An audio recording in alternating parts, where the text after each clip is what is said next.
Investir en Afrique, entreprendre en Afrique, c'est le thème de la seconde édition du Rebranding Africa Forum. À Bruxelles, capitale belge, les spécialistes du secteur de l'investissement, de l'entrepreneuriat et de l'innovation se rencontrent afin d'insuffler une nouvelle dynamique économique et accélérer l'émergence du continent. Le premier panel de ce grand rendez-vous est ainsi consacré aux enjeux et opportunités d'investir en Afrique. Nous allons de suite rejoindre Bruxelles pour suivre les discussions. Bienvenue à tous dans la deuxième partie du Rebranding Africa Forum 2015. Nous sommes en direct sur Africa 24 pour une émission spéciale et cette deuxième partie est consacrée à 3 différents panels. Alors sans transition, voici le thème du premier panel qui est Investir en Afrique, enjeux et opportunités. Alors accueillons à présent le modérateur de ce panel, Monsieur Christian Lusakweno, qui est président de Top Congo FM. Monsieur Christian Lusakweno.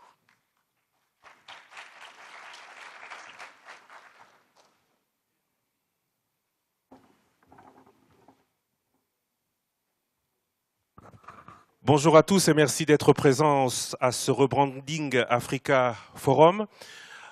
Alors tout de suite le vif du sujet, investir en Afrique, entreprendre pour l'Afrique. Tel est le thème de la deuxième édition de ce Rebranding Africa Forum de Bruxelles. Le premier panel que j'ai l'honneur d'animer aujourd'hui est investir en Afrique, enjeux et opportunités. Alors enjeux matériels ou moral que l'on risque dans une activité économique ou une situation vis-à-vis d'un aléa. Et opportunité pour ce qui vient à propos, conditions favorables et avantages.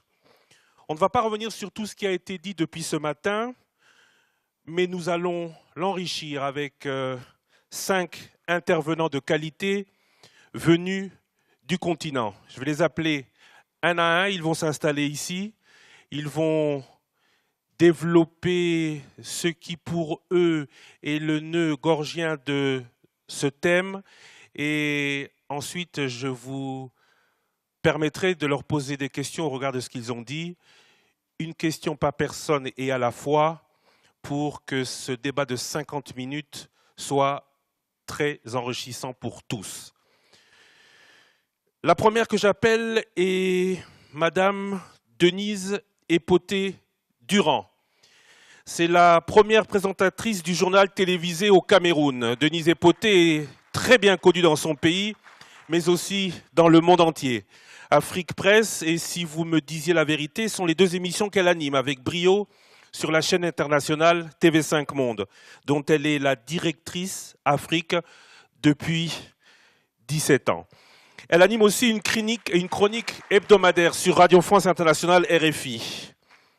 Ce que vous ne savez peut-être pas, c'est que quand l'association anglophone Pan-African Broadcasting Heritage and Achievement du Nigeria décerne en 2001 le prix de la meilleure journaliste, cette association anglophone décide de décerner ce prix à une francophone. C'est à elle que va la distinction à laquelle s'ajoutent de nombreux autres décernés par le Sénégal, le Burkina Faso et la France. Elle est chevalier de la Légion d'honneur, mais aussi prophète chez elle. Denise Epoté, que vous avez déjà applaudi, je vous demande de la réapplaudir. Elle nous vient du Cameroun. Le deuxième panéliste nous vient du Sénégal. Titulaire d'un MBA Finance et Administration au Canada, d'un DEA en sciences de l'ingénieur de l'École supérieure polytechnique de Dakar au Sénégal, il est professeur certifié en sciences et techniques de l'industrie. Il cumule 24 années d'expérience managériale dans les stratégies industrielles et le pilotage de projets en Europe, en Amérique et bien entendu sur le continent. Toute sa carrière, il l'aura effectuée dans des sociétés multinationales. Avant, en 2013, il y a 2 ans, de prendre la tête de l'agence de promotion des investissements et des grands travaux du Sénégal. C'est donc une personne de terrain, une personne d'expérience que je vous demande d'applaudir en faisant son entrée, Monsieur Muntagassi. Il est aujourd'hui au cœur du dispositif de mise en œuvre des projets du plan Sénégal émergent. Il est le mieux indiqué pour nous parler de l'expérience sénégalaise, des aussi moteur de croissance de l'économie. Monsieur Moutagassi. Le troisième panéliste nous vient de Kinshasa, en République démocratique du Congo. Comment articuler et promouvoir des partenariats gagnant-gagnant est une des équations les plus importantes du développement des investissements sur le continent. Il est le spécialiste de la RDC en la matière. Après avoir évolué longtemps dans le secteur privé, son nom, Moïse Kanga, amène son expertise de réalisation d'études de marché, d'analyse de projets d'investissement au gouvernement de son pays. Ce professeur assistant à l'université de Kinshasa est aujourd'hui le secrétaire exécutif du Bureau de coordination et de suivi du programme SINO congolais. C'est de l'expérience congolaise en investissement innovant dont il va nous parler aujourd'hui. Je vous demande d'accueillir Moïse Kangalushima.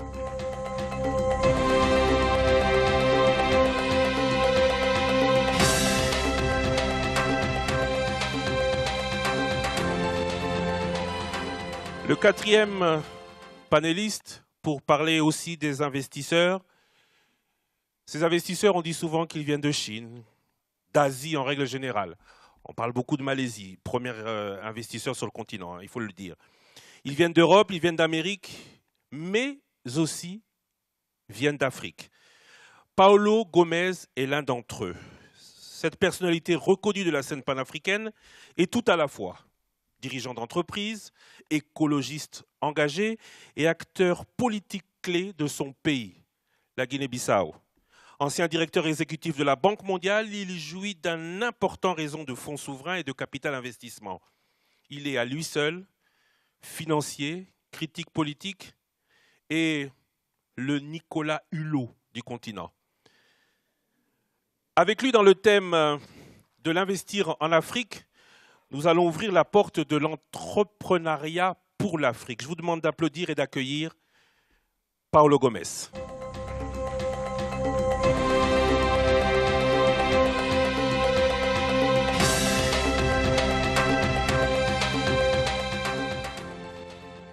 Quant aux conditions de cet investissement, Edu, il faut qu'il profite au grand nombre. Qu'en dire? Abdouli Djané est le cinquième panéliste. Il est le directeur général de la Fondation Mo Ibrahim, qu'on ne présente plus. C'est un investisseur important du continent.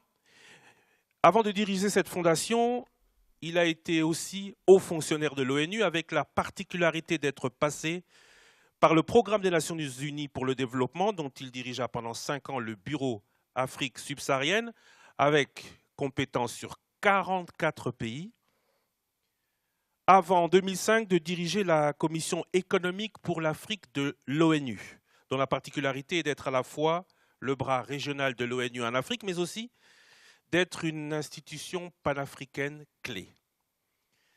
La fondation Mo Ibrahim qu'il dirige aujourd'hui, du nom du milliardaire soudanais, a pour vocation d'inciter à une meilleure gouvernance sur le continent. Son prix lancé en 2007 récompense le leadership d'excellence. C'est en tant qu'investisseur, mais aussi en tant que gendarme, qu'il interviendra dans ce panel. Je vous demande d'accueillir, il nous vient de Gambie, M. Abdouli Djané.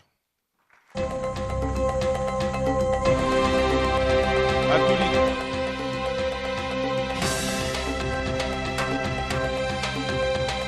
Mr. Abdouli Djané is from Gambia. He will be the only one to speak in English. La journée sera le seul à parler en anglais. Les investissements vont vers 15% de la population, 15% de la population mondiale qu'est l'Afrique. Le journal Notre Afrique l'a encore rappelé dans sa dernière édition. Continent de croissance démographique et économique, quels sont les points forts et les faiblesses de l'Afrique? Je propose en premier intervenant de ce panel, Investir en Afrique, enjeux et opportunités, de donner la parole à Denise Epoté, pour évoquer les atouts et freins aux investissements sur le continent. Madame Denise Epoté. Merci. Merci. En premier lieu, je voudrais partir d'un constat, puisque le fait que je sois journaliste me permet de sillonner le continent depuis plusieurs années. Vous rappeliez 17 ans, à la tête de TV5 Afrique. Alors, le premier constat, c'est que la crise financière de 2008, ayant fortement impacté les grandes économies des pays puissants, les investisseurs n'ont pas eu d'autre choix que de se tourner vers des zones propices à l'investissement. Donc, s'intéresser à l'Afrique, ils ne le font pas par pure philanthropie. Je pense que c'est un principe de réalité. Fort heureusement, l'Afrique connaît depuis une décennie, on l'a rappelé ce matin, tous les intervenants y sont revenus longuement, un taux de croissance structurelle de 5% en moyenne, quand il n'est pas à 2 chiffres dans certains pays. Et cette situation permet de capter ces investissements en raison de plusieurs facteurs d'attractivité. J'en citerai 6.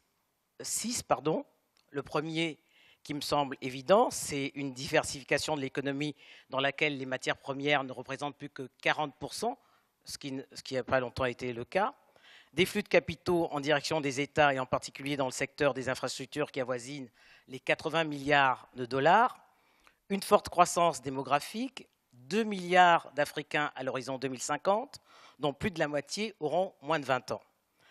L'émergence d'une classe moyenne, estimée aujourd'hui à 200 millions d'individus, l'apparition de nouveaux profils d'investisseurs aux côtés des industriels traditionnels qu'on connaissait. On voit de plus en plus apparaître des groupes familiaux prenant en contrôle des secteurs stratégiques. Et autre atout, et pas des moindres, que j'aurais pu mentionner en premier, c'est qu'il y a une élite aujourd'hui en Afrique qui est de mieux en mieux formée et qui maîtrise à la fois les codes et les standards internationaux. Le classement 2015 de l'Institut Choiseul, que certains d'entre vous connaissent, présente d'ailleurs pour sa version 2015 les 100 meilleurs leaders économiques, comme ceux dont dépendra demain le développement du continent. Et on ne peut que se féliciter parce que parmi ces 100 leaders économiques, désolé messieurs, mais il y en a 60 qui sont des femmes. Donc je demande... Et pour l'édition 2015, je voudrais d'ailleurs qu'on salue Mariam Jamé, qui en fait partie. Elle fait partie du top 10 de ces 100 leaders. Pour autant, ces atouts ne boostent pas le développement auquel aspire légitimement le continent, car des freins perdurent. Et c'est un peu le revers de la médaille, parce que aussi belle qu'elle soit, toute médaille a son revers. En premier lieu, l'instabilité politique, qui est une garantie sine qua non pour des investisseurs. Je rappelle au passage qu'en 55 ans d'indépendance, l'Afrique a connu 81 coups d'État. C'est en moyenne un coup d'État et demi par an. Et la récente actualité du Burkina Faso démontre que la liste est hélas loin d'être close. Une législation quasi inexistante, pas seulement du fait que les lois ne sont pas prises, elles existent, mais malheureusement, elles ne sont pas toujours appliquées. Donc au final, ça revient au même. Une opacité sur les données chiffrées, indispensable aux investisseurs. Or, pas d'économie fiable sans statistiques fiables. La taille des marchés intérieurs, à l'exception de pays comme le Nigeria, la RDC et l'Afrique du Sud, d'où l'importance de l'intégration régionale, avec notamment des ensembles sous-régionaux, même si on constate aujourd'hui qu'ils évoluent à des vitesses différentes. Un mot tout de même sur les secteurs porteurs, les infrastructures. Tout le monde l'a rappelé ce matin, l'agriculture, on l'a vu également avec le projet de Awakaba, l'agro-industrie et un secteur qui a le vent en poupe, mais je pense que Paolo Gomez y reviendra longuement, c'est le green business où tout est inventé. En conclusion, je crois que le temps pour l'Afrique est venu de parfumer le monde, mais encore faut-il qu'elle s'en donne les moyens. Merci. Merci beaucoup. Merci beaucoup, Madame Denise Epoté. Alors, l'Afrique doit s'en donner les moyens. L'Afrique, pour s'en donner les moyens, se vend et fait la promotion de ce qui pourrait être fait sur ce continent. Le premier exemple est celui du Sénégal. Monsieur Muntagassi est le directeur de l'agence de promotion de l'investissement. Au Sénégal, pour le Sénégal, il fait la promotion des 6 moteurs de développement. Je vous donne la parole, monsieur Si. Merci. Je pense que ce qui a été dit ce matin sur les raisons d'investir au Sénégal s'appuie sur des attributs factuels. en ce sens que l'Afrique peut être caractérisée par 5 éléments clés. Comme on l'a dit tout à l'heure, les 15 millions de la population mondiale, les 5% de PIB, en fait, de croissance, pardon, de manière continue, les 37% de terres irrigables et cultivables donc, au niveau mondial. Et pour exploiter ça, une dynamique de croissance inclusive avec une vision a été portée par le président Macky Sall pour porter une vision d'émergence de nos États à l'horizon 2035, en fait majeur, une vision qui va au-delà des mandats présidentiels, d'une part. D'autre part, une vision qui a une ambition d'avoir un visage humain, c'est-à-dire une croissance inclusive. Il est dit qu'une croissance non inclusive est un risque d'explosion sociale. C'est à ce niveau que cette vision qui a pour ambition, à l'horizon 2017, de porter la croissance sénégalaise de manière durable et soutenable aux environs de 7 à 8%, actuellement, elle tourne autour de 4 à 5%. Un audit sans complaisance a été porté sur l'ensemble de l'économie sénégalaise par une expertise sénégalaise avérée, et cet audit a ressorti la nécessité d'injecter dans l'économie sénégalaise 4 moteurs additionnels. L'économie a été généralement portée par les années passées par des moteurs, à savoir les téléservices et les BTP. Téléservices et BTP garantissent une croissance, mais ne garantissent pas une croissance inclusive. C'est dans cette mesure et dans cette perspective que l'agriculture et l'agro-industrie, qui va faire bénéficier les 80% des populations rurales, a été considérée comme un moteur essentiel de croissance. Mais aussi le tourisme, l'habitat social, les écosystèmes de construction, l'énergie et les infrastructures. Ce sont ces 4 moteurs additionnels, injectés dans les 2 anciens moteurs, qui ont permis d'élaborer un portefeuille de projets. C'est ce qu'on appelle les 27 projets phares du plan Sénégal émergent. Les projets phares découlent des opportunités d'investissement.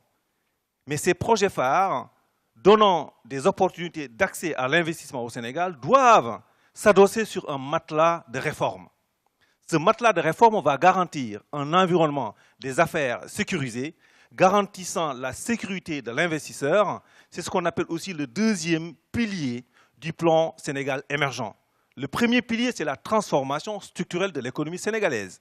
Le Premier ministre du Sénégal en a parlé ce matin en disant que c'est un crime d'accepter d'exporter nos matières premières parce qu'on brûle nos emplois.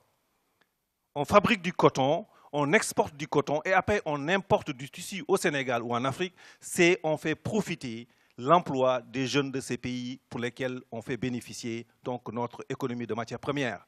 On retient d'ailleurs essentiellement, si les investissements directs étrangers africains sont à hauteur de 80 milliards de dollars, comme l'a dit tout à l'heure madame, 38% des investisseurs pour ces investissements portent essentiellement sur les matières premières africaines. Il n'y a que 33% de ces investissements qui bénéficient au secteur manufacturier. C'est le secteur manufacturier qui viendrait offrir la possibilité aux jeunes Africains de pouvoir travailler, créer de la richesse. Et nous rappelons tout à l'heure, on a parlé de 300 millions de classes moyennes africaines. C'est ça qui justifie la possibilité pour le plan Sénégal émergent, 27 projets phares, 17 réformes phares.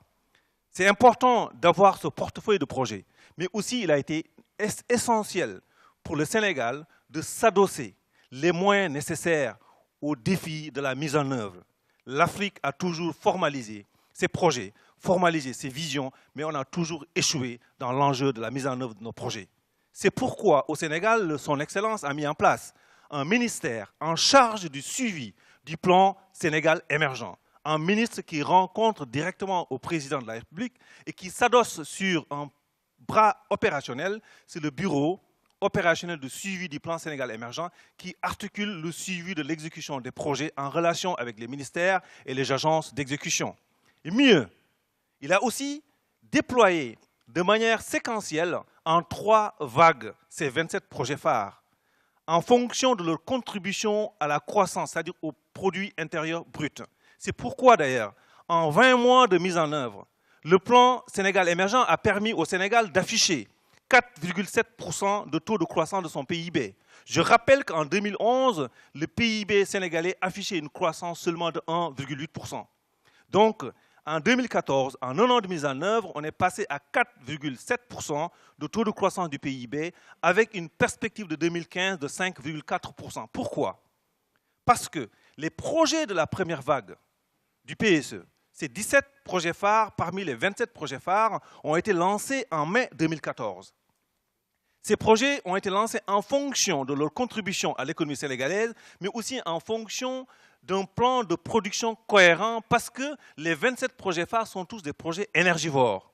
Donc derrière, il a fallu s'adosser à un plan de production électrique qui permettrait d'additionner 1000 MW d'énergie électrique additionnelle en plus des 450 à 500 MW dont nous disposons aujourd'hui. C'est ça les schémas opérationnels et les clés du plan Sénégal émergent. Et le résultat, c'est qu'à date, en 2017, donc le premier horizon temporel de ce plan, le Sénégal afficherait un taux de croissance du PIB de 7% à l'horizon 2017, soutenable et durable, et qui sera aussi le garant d'une complète vision d'une croissance inclusive. Mais j'ai dit tout à l'heure, les 2 trépieds, transformation structurelle de l'économie sénégalaise en créant des emplois, mais aussi une croissance inclusive. Et enfin, le 3e pilier, c'est dans un état de droit. C'est les réformes. C'est la seule manière de pouvoir assurer et sécuriser les investisseurs. C'est l'un des éléments clés et des éléments fondamentaux d'un choix de décision d'un investisseur de venir dans un pays. C'est pourquoi, en la matière, nous travaillons sur 3 piliers majeurs. La réduction significative des délais de délivrance des actes administratifs à travers une administration de services et non une administration de commandement largement dématérialisée.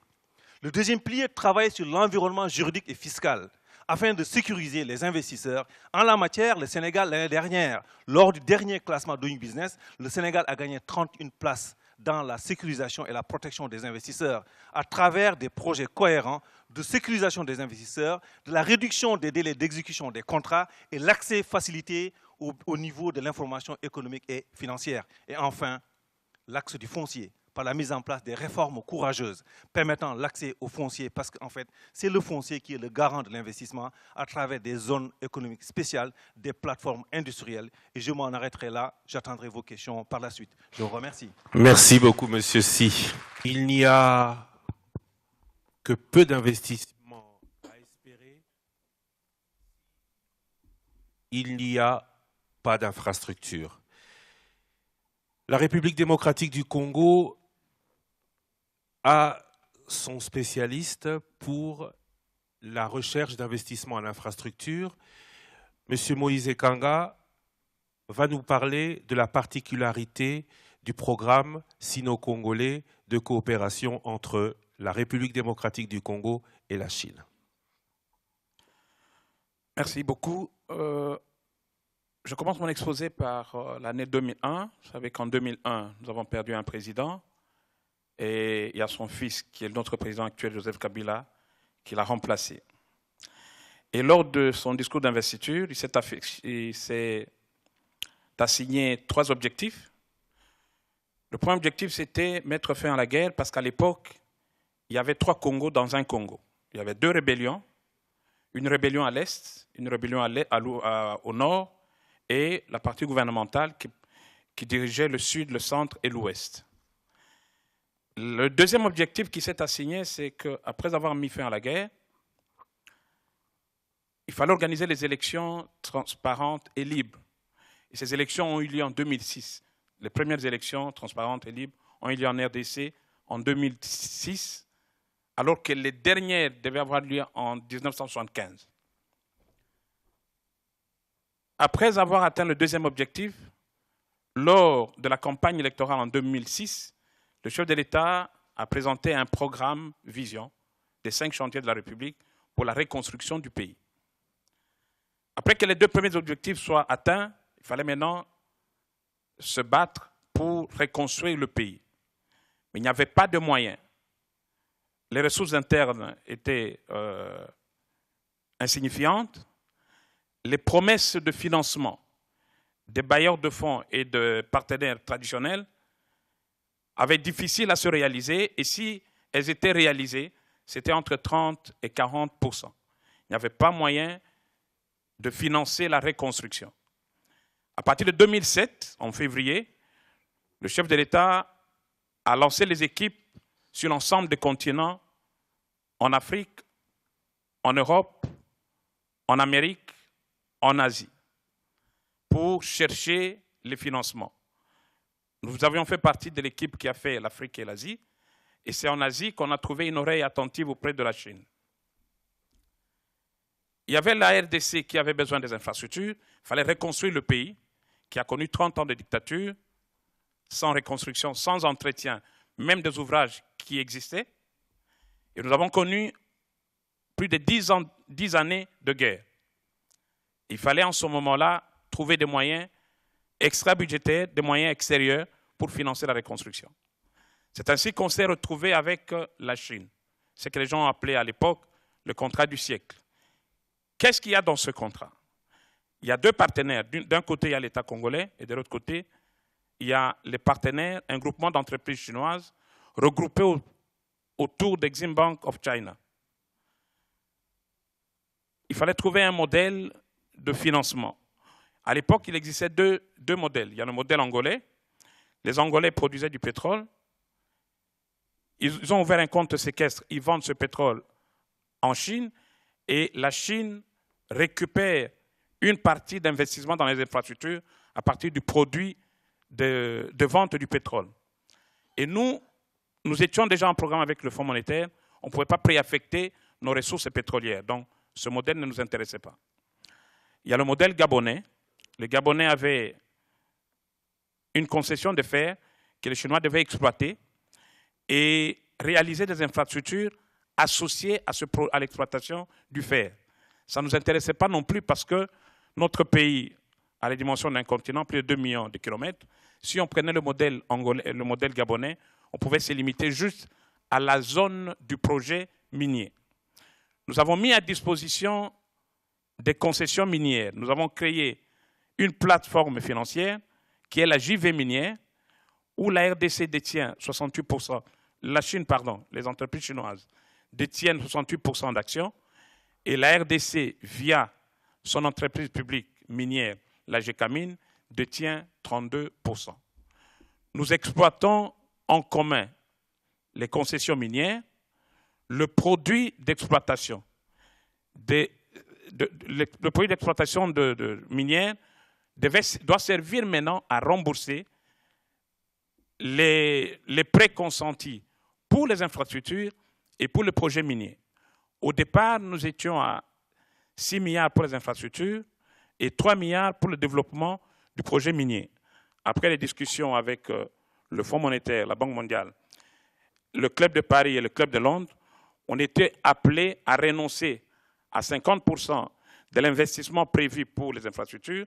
Nous avons gardé 3 milliards pour les infrastructures et 3 milliards 700 pour le développement minier. Aujourd'hui, le projet est très avancé. Alors, le mécanisme de remboursement se présente comme suit. Nous avons les 100% des bénéfices. Nous prenons 15% pour répartir les dividendes entre les actionnaires, c'est-à-dire 32% pour la partie congolaise et 68% pour la partie chinoise. Et 85% servent directement au remboursement des projets de financement des projets d'infrastructure qui restent à la disposition de la RDC. À ce stade, nous avons déjà dépensé sur les 1,5 milliard, sur les 3 milliards de projets d'infrastructure, nous avons déjà dépensé 1,575 milliard pour le développement minier. Pour le projet d'infrastructure, on a déjà engagé 827 millions pour les projets d'infrastructure. C'est ainsi que la fille qui m'a précédé ici, a parlé de robots, parce qu'à partir de ce projet, il y a eu des grands travaux routiers qui ont nécessité la mise en place des robots tels qu'on a présentés. Voilà en gros ce que nous avons fait jusqu'à aujourd'hui avec les Chinois. À un moment donné, on a dit qu'on a fait le troc. Il ne s'agit pas du troc. Nous exploitons le projet minier ensemble. C'est le produit de vente qui sert au remboursement. Et ce ne sont pas les Chinois qui vendent, ce sont des traders connus, Trafigura, Glencore et tout ça. C'est eux qui vont prendre le produit au Katanga et vendre sur le marché. Et la Sicomine, qui est la JV minière, qui a été constituée, ne récupère que l'argent. Ça, c'est la première chose. Deuxième élément, j'ai parlé de la plateforme financière. C'est cette plateforme financière, l'entreprise minière, qui emprunte. C'est pour éviter la pression de la dette sur l'État. C'est la joint venture qui emprunte, qui finance les infrastructures. Le financement va directement de la joint venture vers les entrepreneurs, sans passer par le Trésor. Au niveau du gouvernement, nous négocions les contrats d'infrastructure avec les entreprises chinoises. Et dès que ces contrats sont signés, il y a le ministère des Infrastructures qui assure le suivi de l'exécution sur terrain, et c'est la joint venture minière qui paye directement aux entrepreneurs chinois. Étant donné que les garanties de financement sont données par les entreprises chinoises, ce sont ces entreprises qui exécutent les travaux. Il y a 30% qui est prévu pour la sous-traitance congolaise et ça s'exécute normalement. Nous avons connu quelques difficultés dans le cadre de ce projet. La première difficulté, c'est le cadre légal. Il n'existait pas un cadre légal pour ce genre de PPP. Et l'année passée, le chef de l'État a promulgué la loi 005/14 du 11 février 2014 réglementant le secteur de PPP dans notre pays. La deuxième difficulté, c'est le déficit en énergie électrique dans la zone du projet. Et là, nous venons de concéder à la joint venture minière un site pour la construction d'une centrale hydroélectrique de l'ordre de 240 MW, alors que ces communes n'ont que 170 MW comme besoin. Et les 70 seront vendus sur le marché local. Il y a eu quelques effets d'entraînement dans le cadre de ce projet. Le premier effet, c'est l'afflux des équipements et matériels de génie civil. Cet afflux a permis de réduire sensiblement le coût de construction dans notre pays. C'est ainsi que les gens qui ont visité le Congo ont trouvé qu'il y a un boom immobilier qui se développe. Ça a eu un impact aussi sur le coût des matériaux. Quand nous avons commencé le programme sino-congolais, la tonne de ciment à Kinshasa revenait à $700. Aujourd'hui, nous sommes autour de $250. Nous avons réalisé suffisamment d'infrastructures, mais cela ne représente rien par rapport aux besoins du pays. Qu'est-ce que nous faisons actuellement? On a eu des difficultés pour évaluer les ressources minières qui ont été mises à contribution pour garantir le financement des infrastructures. Et là, nous avons lancé une campagne de prospection en vue de certifier les réserves que nous avons dans le secteur minier et dans le secteur des hydrocarbures pour nous permettre d'utiliser ces réserves certifiées, aller sur le marché financier international, lever les fonds et poursuivre l'œuvre de la reconstruction. Merci beaucoup, Monsieur Moïse Ekanga. Investir en Afrique, enjeux et opportunités. Alors, l'objectif de ce panel, c'est de mettre en exergue les atouts économiques du continent et l'intérêt pour les investisseurs potentiels, locaux et internationaux, de s'y déployer. Parmi ceux-là, je donne la parole à Paulo Gomes. Il est investisseur, mais il a la particularité, lui, de se pencher particulièrement sur le cas préservation de l'écologie du continent. Monsieur Paulo Gomes. Merci beaucoup. Difficile de parler après le Congo. Je suis un tout petit pays en Afrique de l'Ouest. Ma population représente peut-être un quartier de Kinshasa. Nous sommes 1,7 million. et tout petit en Afrique de l'Ouest.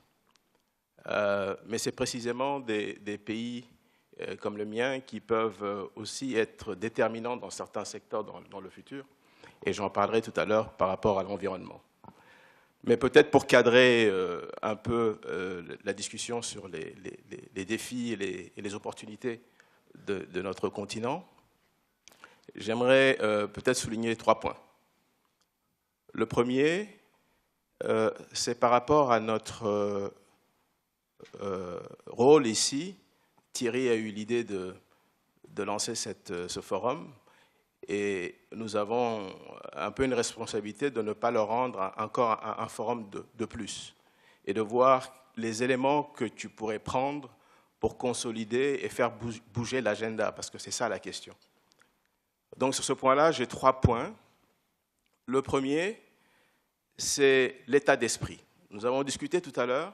Je pense qu'en termes de ce que nous devons faire en matière macroéconomique, en matière microéconomique, en termes de politique publique, de finances publiques, de politique monétaire, il me semble qu'en Afrique, on sait plus ou moins ce qu'on doit faire.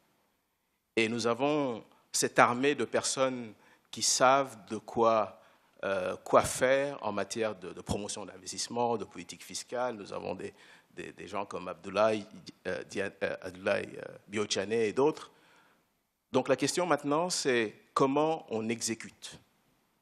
Parce qu'en termes de théorie, il me semble que nous avons cette masse critique de gens qui savent naviguer dans ces secteurs.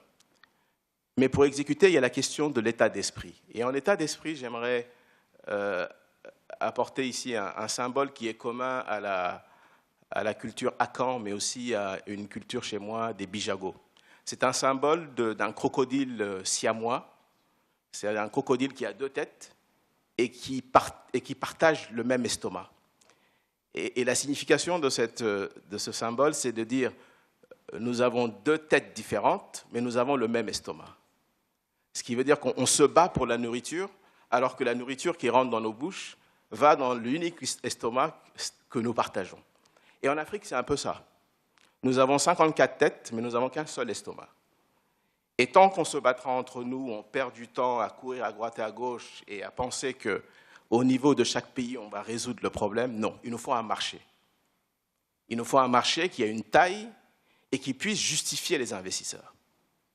Et c'est là où vient l'agenda de l'intégration régionale, et c'est là où vient l'agenda même d'un tout petit pays comme le mien, qui, malgré ses problèmes, s'est intégré un peu dans le système de l'intégration régionale.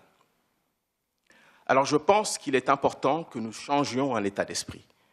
Il y a des choses encore dans notre culture qui nous empêchent d'avancer. On ne connaît même pas notre histoire. Si vous demandez à pas mal de vos neveux, aucun d'entre eux savent qui est Amilcar Cabral, ils ne savent pas qui était Kanka Moussa, Bakary Ier au Mali, et plein d'autres éléments de notre histoire et de notre culture. Parce que le processus de rebranding Africa passera par le fait que nous devons vendre ce qui nous appartient en termes de culture. Et ça n'a pas de prix, comme un brand aussi n'a pas de prix quand il est bien aménagé. Donc cet aspect-là, je pense qu'il faut qu'on puisse y mettre, comme disait Mars ce matin, notre élément culturel dans l'équation du développement. Et ça, c'est fondamental au niveau de l'éducation. Donc ça, c'est le premier point, l'état d'esprit, le mental model.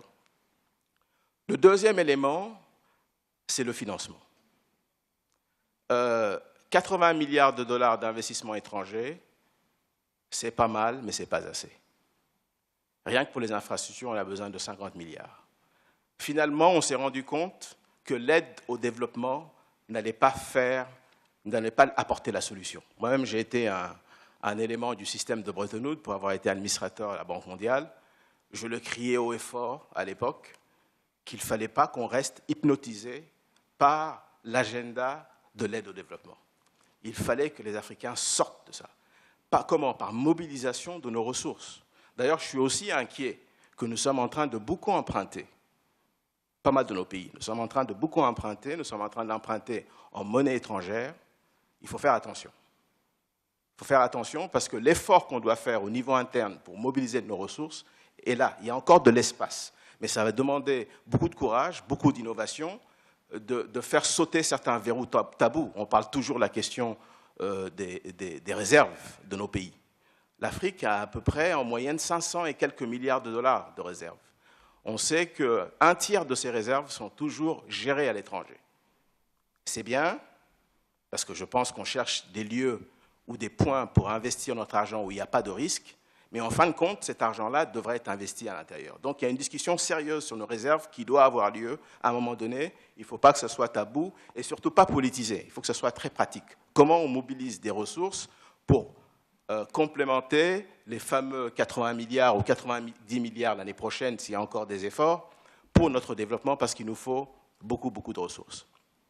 Ça, c'est le deuxième point, la question du financement, et c'est un effort domestique. Avec nos fonds de pension, avec toutes les innovations, nous avons cette masse critique pour pouvoir mobiliser les ressources.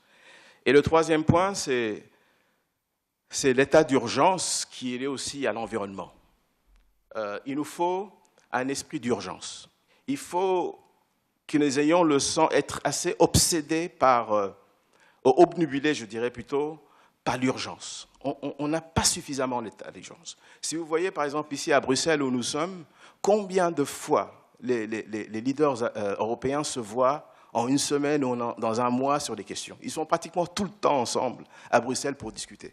Nous ne sommes pas assez ensemble. Alors, bien sûr, on peut critiquer les réunions de l'Union africaine, les grandes messes, etc. Il faut changer les méthodes de travail, mais il faut que nous soyons plus ensemble et nos dirigeants passent plus de temps ensemble pour attaquer les problèmes urgents. Et une des questions dans l'urgence, c'est l'emploi des jeunes. On en a parlé tout à l'heure, Moutaga en a parlé. D'ailleurs, les statistiques montrent que nous devrons créer au moins 1 million d'emplois par mois pour que nous n'ayons pas les émeutes de jeunes qui viennent nous égorger, nous les plus vieux, dans quelques années. 1 million de personnes, d'emplois nouveaux qu'il faudra créer par mois. Et pour créer ça, effectivement, il faut passer à une autre structure. Nous avons un déficit structurel énorme sur notre économie, c'est-à-dire que nous consommons ce que nous ne produisons pas, ou au moins ce que nous ne transformons pas. Donc ça passe par effectivement des actions qui vont avoir lieu ou qui vont ressembler parfois à du protectionnisme. Ce n'est pas du protectionnisme. Quand vous voulez faire plus de riz pour nourrir votre propre gens, ce n'est pas du protectionnisme si vous mettez des politiques dans ce sens-là. Donc, pour cet exercice de transformation et d'industrialisation de l'Afrique, nous serons obligés parfois de prendre des mesures qui vont ressembler à du protectionnisme, mais ce n'est pas du protectionnisme parce qu'il faut qu'on crée les jobs pour ces fameux 1 million de personnes tous les mois. Donc, il faut s'y préparer. Et dernièrement, c'est l'environnement. Alors, je ne sais pas si je suis le Nicolas Hulot, je suis le petit Bissau-Guinéen qui est effectivement complètement, je dirais, aussi obnubilé par la question de l'environnement. Mon pays est un pays tampon du Sahel, tout petit, mais les phénomènes naturels qui s'y passent sont remarquables. Nous sommes le pays où les courants chauds et les courants froids se rencontrent au niveau de l'Atlantique. C'est la Guinée-Bissau. Et ça crée un phénomène d'upwelling qui est unique dans la capacité de générer des variétés naturelles, des planctons dans l'océan qui sont uniques pour la pharmacopée et pour la technologie du futur. Nous sommes le pays qui a le seul archipel dans toute la côte atlantique. Le Cap-Vert est un archipel. Mais la Guinée-Bissau a une partie continentale, mais là aussi 88 îles qui sont complètement inhabitées et que quand vous rentrez dans cet archipel, vous croyez être à Bali. Et peu de personnes le savent. Et ce milieu naturel, malgré l'instabilité politique que nous avons eue pendant plusieurs années, est unique, il est préservé. Il n'y a que le Gabon qui fait mieux que la Guinée-Bissau en termes de zones protégées en Afrique. Nous avons pratiquement proche de 20% de notre pays qui est zone protégée. Et ça, nous l'avons fait avec nos propres ressources. Nous avons créé des petites fondations. Et ça nous donne un actif énorme pour l'environnement. Bien sûr, il y a des menaces. Et ces menaces sont aussi pour les autres pays. Et c'est là que je demanderais peut-être le besoin, avec ton initiative, Thierry, il nous faut l'équivalent un peu, j'en ai parlé avec quelqu'un il y a quelques mois, l'équivalent du projet Airbus pour l'Europe. Ils sont mis d'accord Alors, il y a des pays qui font les chaises, il y a des pays qui font les moteurs, il y a des pays qui font les guidons d'avion, il y en a qui font les carlingues. Mais ils ont pu créer un système où tout le monde participe à un gros projet. Je crois qu'on a besoin de faire ça.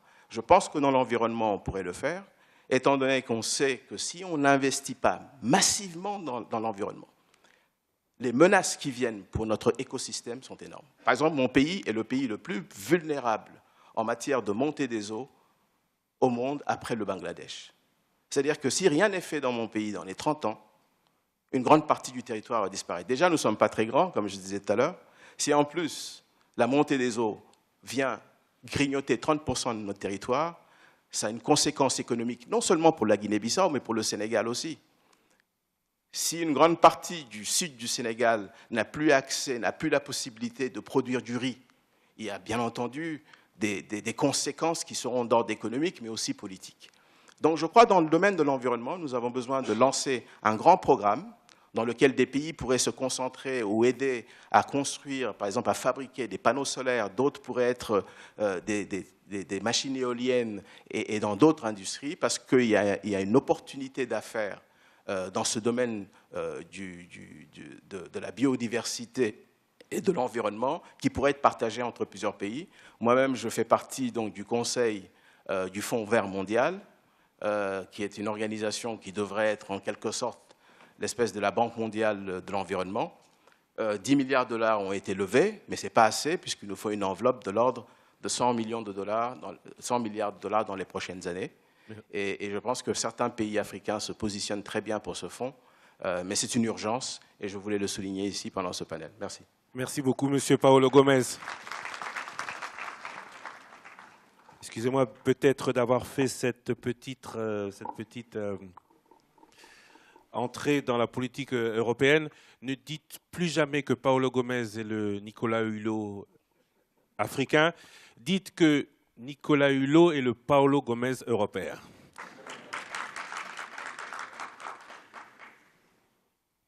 Il, comme je le disais dans l'introduction, a eu sous sa direction 44 pays africains. Donc l'investissement sur le continent, il connaît. Aujourd'hui, il est Mo Ibrahim, qu'on ne présente plus. Il va s'adresser à nous en anglais. Abdoulaye Djane is also a businessman. Est également un homme d'entreprise, un dirigeant d'entreprise. Il est un familier de l'investissement en Afrique. Vous avez la parole. Oui, j'aimerais apporter 2 correctifs. C'est Abdoulaye, comme monsieur ici et comme l'autre Abdoulaye. Il y a 3 Abdoulaye ici. Deuxièmement, je suis un fonctionnaire international, je l'ai toujours été et je n'ai jamais travaillé dans le domaine du secteur privé. Et j'aimerais remercier Thierry tout d'abord de son invitation.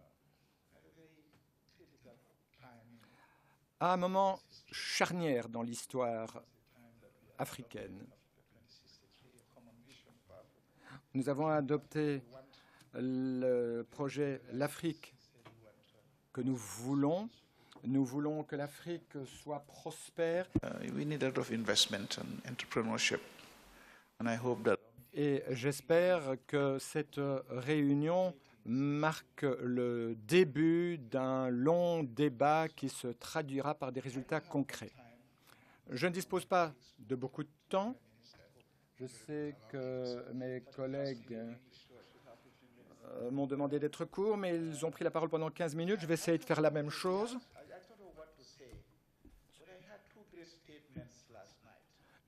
J'aimerais réagir à 2 déclarations qui ont été faites hier soir. Je crois que c'est le vice-premier ministre belge et le vice-président sénégalais qui ont fait cette remarque.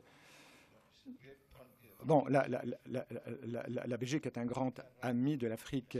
Et la question qui se posait était de savoir si les conditions étaient adéquates. On a parlé de l'état de droit, de la démocratie, etc. Et je me suis dit qu'il fallait réagir parce que je travaille pour la Mo Ibrahim Foundation. Et Nous considérons le droit, la participation dans les droits de l'homme, les opportunités socio-économiques et le développement humain. Nous avons 4 catégories avec 14 sous-catégories. 193 indicateurs sont utilisés et nous avons 3 à 4 bailleurs de fonds. Bref, c'est une base de données incomparable en Afrique. Alors, que nous dit cette base de données? Je ne voudrais pas entrer dans le détail, mais cela nous montre que la participation dans les droits de l'homme, que les droits de l'homme sont respectés en Afrique. Certes, il y a des différences entre ce qui se passe au Sénégal et en Somalie. Mais grosso modo, les droits de l'homme sont respectés. L'état de droit parce que précisément, c'est ce que recherchent les investissements. L'état de droit fait des progrès en Afrique. Les conditions existent à l'heure actuelle. Certes, il reste des défis à relever, mais ce que nous montrent ces données dont je vous parlais, c'est que les conditions évoquées par le vice-président, ces conditions existent en Afrique, et je pense en particulier au Sénégal. J'aimerais également réagir à la remarque du Premier ministre sénégalais, qui a dit, j'ai pris des notes hier soir, nous voulons des investissements créateurs, générateurs d'emplois, des investissements également qui réduisent les inégalités. Et pour réduire les inégalités, il faut créer de l'emploi. Donc, il a dit cela, il a fait cette déclaration, et je voudrais compléter ce que le Premier ministre a dit en lui posant la question suivante. Que pouvons-nous faire? Donc, le Premier ministre a dit l'Afrique se gère mieux. Par exemple, au Sénégal, la production est d'autant et d'autant. Les entreprises qui investissent en Afrique, bien évidemment, sont à la recherche d'un haut retour sur investissement qui parfois atteint 30%. Et par conséquent, tout le monde investit en Afrique à juste titre. Il a également énuméré un certain nombre de domaines dans lesquels on pourrait investir. On a évoqué ces 27 initiatives. Et en fait, je crois qu'il est véritablement important de faire des recommandations. Alors, quels sont ces domaines? Celui de l'agriculture, tout d'abord. Nous disposons de vastes étendues de terres arables, donc elles sont propices aux investissements. Mais outre l'agriculture et la production agricole, on essaie d'apporter une valeur ajoutée. C'est ce que fait le Sénégal. Et je crois que c'est un message que nous devons faire passer auprès de tous les États africains. Nous devons trouver le moyen de donner une valeur ajoutée aux produits agraires.